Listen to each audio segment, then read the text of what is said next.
It's your boy Indian Gooner in the house. Today's video is really something special. We will discuss the turning points of Arsenal's this season. Were we actually looking at not finishing in the top 4? What were the reasons? Why? We are going to answer certain why. Why did Arsenal fail? Why did not Arsenal achieve their most prime objective of finishing in the top 4? Why did Arsenal lose in the Europa League? Why? Let's answer these questions. But first, if you're new to this channel and if you love certain Gooner stuff and some seriously unique topics that make sense, topics that actually relate to you as a Gooner, do subscribe to my channel. I come up with these kind of stuffs daily. Let's go to the video. The biggest turning point of this year's Arsenal's campaign was Rob Holding's injury. Yes, Rob Holding was, getting into Emery's plan so well. I mean, his positioning, the way he used to do those interceptions, I was loving it. I was thinking, wow, where was he? Where was Rob Holding? And suddenly, in a Manchester United game, Marcus Rashford, bam, injury to Rob Holding. We had to rely on Laurent Koscielny, more on Socrates, and Mustafi got a lot of game time.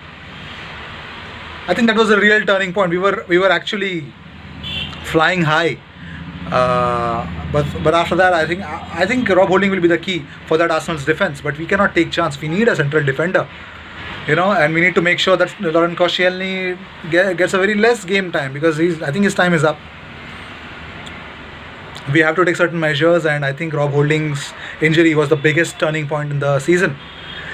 Second, another injury. Yes, I'm afraid. I think Ramsey in that final would have been quite different. I mean, Arsenal would have looked quite different if Aaron Ramsey was available. So Aaron Ramsey's injury towards the end of the season was really, really important blow for us for the final of the Europa League, because he was quite instrumental in the games against Napoli. So I believe, yes, his injury was quite untimely for us.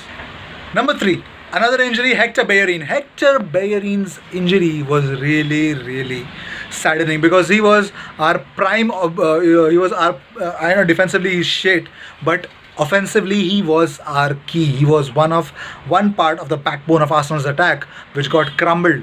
But nonetheless, we tried replacing Ainsley Maitland-Niles. We were not disappointed in some of the games, but in many of the Premier League games, I think we lost our tooth in attack. So I think Hector Bellerin's injury was really, really untimely. The player's mentality, I think this point is quite different, and it makes so much sense because we were cruising. We had 5 games, and all we needed to do was to win 3 or 4 games out of it, or even scrap 7 or 8 points out of those. We couldn't do that.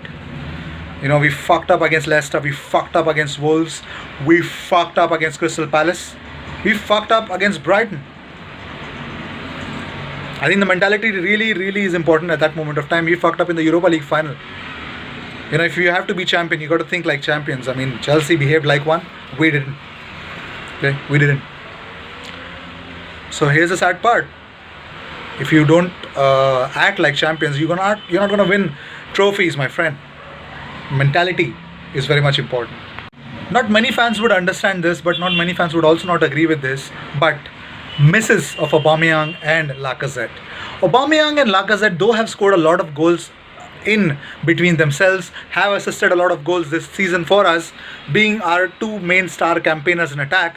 But the biggest problem is they have had misses. The chances that Aubameyang missed against Chelsea and many games actually, even in the finals, I think we could have done better. He could have definitely done better, and so was Lacazette. In the middle of the games, I have seen that Lacazette did not take his chances. His finishing was poor, and nonetheless, that actually made us suffer more, because that happened more in the first half itself, the most impactful half that you can do to an enemy's mindset. If you score early goals, if you have the first half advantage, definitely the second half, I think you could slack a bit, but no, nonetheless, you have the upper hand, and that is exactly what psychology does to you.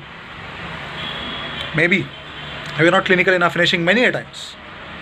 The score sheet could have been 3-0, 4-0, or at least 2-0 by the end of the first half. It was 0-0 or 1 or 0-1 in many of our initial games. So I think, yeah, that also actually has impacted us. These were my points, and if you have any new points, if you believe that there are certain more points which led to a disappointing season at Arsenal, disappointing in the sense we couldn't finish top four, we're not getting Champions League football. That is the reason why it is disappointing. Nonetheless, we had the same team. We need to make certain changes. You can put in the comments what are the turning points that Arsenal face this season. Let's hope that I made the points clear to you. We'll see you in the next video.